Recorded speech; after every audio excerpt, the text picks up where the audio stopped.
Hey listeners, Mallory Willsea here, Chief Producer of the Enrollify Network. I get the privilege of working alongside all of our creators at Enrollify, but I wanted to take just a quick moment to tell you about why I love the Talking Tactics podcast hosted by Diana Kibbolds. Every other Tuesday, Day drops a new episode where she focuses on a single tactic that moved the needle on any enrollment metric, from inquiries and booth visitors to apps completed and deposits, even registrations, you name it. The catch? The tactic had to be done with limited resources, either by a single person or a small but mighty team, or limited time, or maybe without a lot of money. The podcast format is fun and engaging, and it's just different from the more traditional 60-minute interview style shows. If you work in enrollment management or marketing, be sure to give Day's show a listen. You can subscribe to the show by visiting podcast.enrollify.org or just search Talking Tactics wherever you get your podcasts. Hit it! That's what I'm talking about. Wait! Okay, now, from the beginning. Hit it, boys. Welcome to Higher Ed Pulse, your Monday morning energizer covering insights and trends in higher ed marketing and enrollment. I'm Mallory Willsea, bringing over 15 years of edtech and marketing expertise to your earbuds. And I'm Seth Odell, joining the Pulse with my own adventures from leading marketing at top universities to founding Kanahoma, one of the industry's fastest growing digital marketing agencies. Each week, we bring you the kind of insider insights you typically only find over cocktails with your pals at a conference. It's fast, it's fun, and it's designed for you, the busy higher ed professional. You're not just listening to another podcast. You're checking the pulse of higher education. Higher Ed Pulse is part of the Enrollify Network, a robust collection of podcasts designed to help higher ed professionals like you grow. Explore our other shows at enrollify.org. Enrollify is made possible by Element 451, the next generation AI student engagement platform, helping institutions create meaningful and personalized interactions with students. Learn more at element451.com. Here we are live from CUPRAP. This is Mallory Willsea, and I have the pleasure of chatting with Paul Redfern this morning, VP for University Communications and Institutional Strategy at St. Lawrence University. He is also the president of CUPRAP. I have a celebrity standing in front of me right now. Paul, how are you doing this morning? I'm great, Mallory. Thanks for having me. It's been a great conference so far, and we have so enjoyed having all of our members here and all of our partners here as well. It has been. This is my first CUPRAP, and I will be back. It has been terrific. You guys have put on a great event. The sessions have been terrific. What's something that stood out for you? You know, I think that the amount of conversation about AI has been a buzz at the conference. And we've had both the sessions on AI. A couple of sessions have touched on it. We have roundtables going on. Actually, right now, as we record this, one of them is touching on AI. So that's really been a thread that has come through the entire conference. So I love that I'm getting the opportunity to talk to you this morning because you work for St. Lawrence University and I grew up about 40 minutes away, the good old North Country of New York. And right before we started to hit record, you were talking to me about some of the open positions that you have on campus and your approach to attracting talent in what is a pretty remote area of Northern New York. Now, folks who have been following me for the last year or more know that I've been talking a lot about the talent shortage and brain drain that has been happening in this industry. And I am so curious to hear your take on this coming from elite school in a remote area. How are you attracting talent to your institution and your team? Well, and for sure, my take on this has changed over time. And I think that it's one of the things I have COVID to thank for. You know, I was very traditional a few years ago and really wanted to create that in-person office experience for my staff and create that culture in person and have a team that was in person. And then we all went to our homes for like a year and a half. And it really made me rethink how I can cultivate talent, how I can attract talent to a place that is rural. And it takes a person that really wants to live in that environment to move to Canton, New York, or move to the North Country.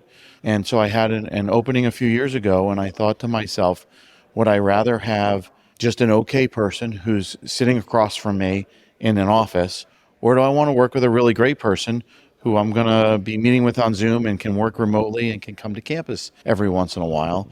And the answer was pretty easy for me because I want A players to play with, and that's who I want on my team. And so I've got to attract the best that I can.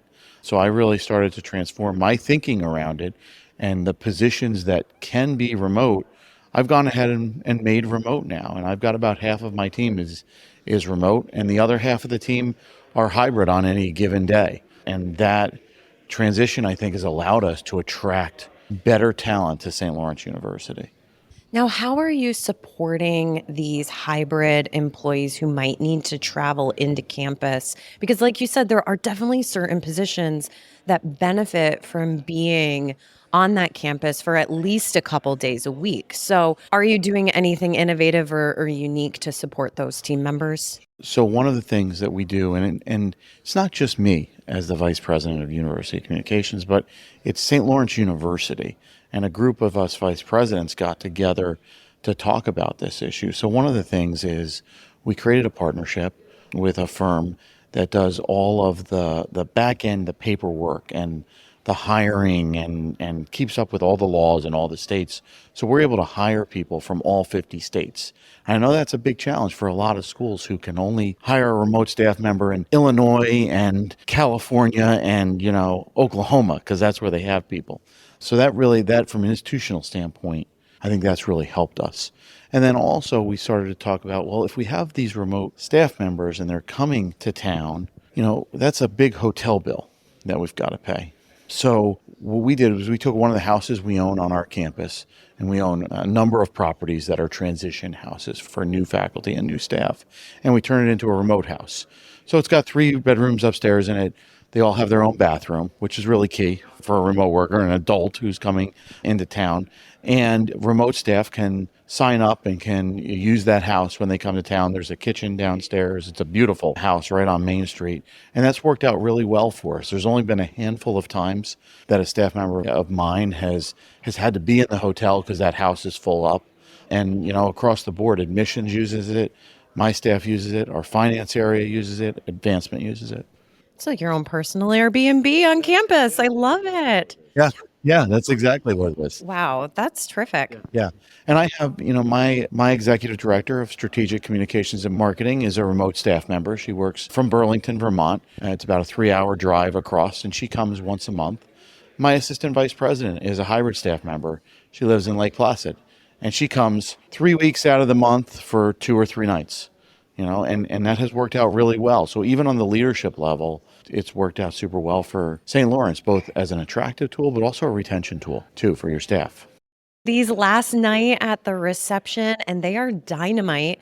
I can totally understand why making it work for exceptional staff members like that is worth it for you, your team, and the institution. Absolutely. It's a whole lot easier when you have really great staff members to try to keep them rather than just hiring somebody new and training somebody new. I just feel like we go farther, faster, quicker if we can retain our really good staff members. And that's not just in communications, but that's an institutional view. We've got to do that across St. Lawrence University. And I think that this has helped achieve that. That's wonderful. So, Paul, before we wrap up, just looking at my computer screen, I honestly, your job title, VP for University Communications and Institutional Strategy. You were telling me again before we hit record that you oversee the NPR local production. I am just so curious to get your thoughts on this expanding role of the CMO. This is hot on my mind with a recent Pulse episode that Seth and I dropped about the challenges of being a CMO in this industry and how you really have to be a bit of a unicorn to be able to understand everything from people and relationship management to the data to the operational strategies, et cetera. And I don't know. I feel like I might be talking to one of those unicorns right now. So how has your role expanded? Because you've been at St. Lawrence for a little bit of time now, 6 years. Yeah, I've been there for 6 years. It's been a great 6 years. I'm on my second president at St. Lawrence. And I have always found in my career that when you do a good job, there's going to be opportunities that are presented to you. And my advice to young staff members is say yes to those opportunities. They don't always come with a new title. They don't always come with additional salary right at the time. But if you say yes and you do a good job, you're going to find that you're one of those people that your vice president, your president, your senior leadership team depends on. Then those promotion opportunities, they're going to come because we're all vested, as we just talked about, in keeping good staff. And that's what's happened for me. You know, I get the opportunity. We at St. Lawrence are the license holder for North Country Public Radio. We've been the proud license holder for 50 plus years, and it's a great organization. And, you know, I have a great partnership with the station manager, and it's a fascinating kind of new part to the job that I didn't have at my previous institution, that I've gotten to learn all about radio. You know, I am the liaison with our hotel and our restaurant and our golf course, and that's learning a whole different side of things in business that's challenging at times, but it really helps to expand my understanding of the university as a whole. So, you know, I think that the more you can say yes, within reason, you can't say yes and then not be able to have the capacity, but the more you can say yes as the CMO and the more that you're involved with, the more influence you're going to have. You know, we don't necessarily have a whole lot of direct, like I'm the only decision maker, but I have influence over an awful lot at my institution. And I think that's where the sweet spot is for us as CMOs. I was just having a conversation last night where someone reminded me about a keynote that Michael Stoner gave at CUPRAP. And in that keynote, this was years ago, he predicted that eventually admissions, enrollment, and advancement would all report up into marketing. This was maybe 10 years ago. Do you feel like his prediction's coming true? Well, first of all, let's just say thank you to Michael Stoner. Amen. You know, Michael gave so much to our community as communications and marketing professionals. And I'm so grateful for having known him and being able to work with him a couple of times. And his prediction, I think, is closer to true today than it was then. I don't know that there's a lot of CMOs that are overseeing advancement and enrollment shops, but I think that there's a lot of communications and marketing officers that are at the same level and operating as partners with advancement and with admissions. And I wouldn't be shocked to see that come true in the next 10 years. Wow. Well, Paul, it was so terrific getting to catch up with you on this final day of CUPRAP. Thanks for taking the time from your busy schedule. Anything that you want to leave our listeners with? I would just say thank you, Mallory, and thank you for all that you do as well to really promote our field in Markham. Well, thanks. All right, everyone. Until next time.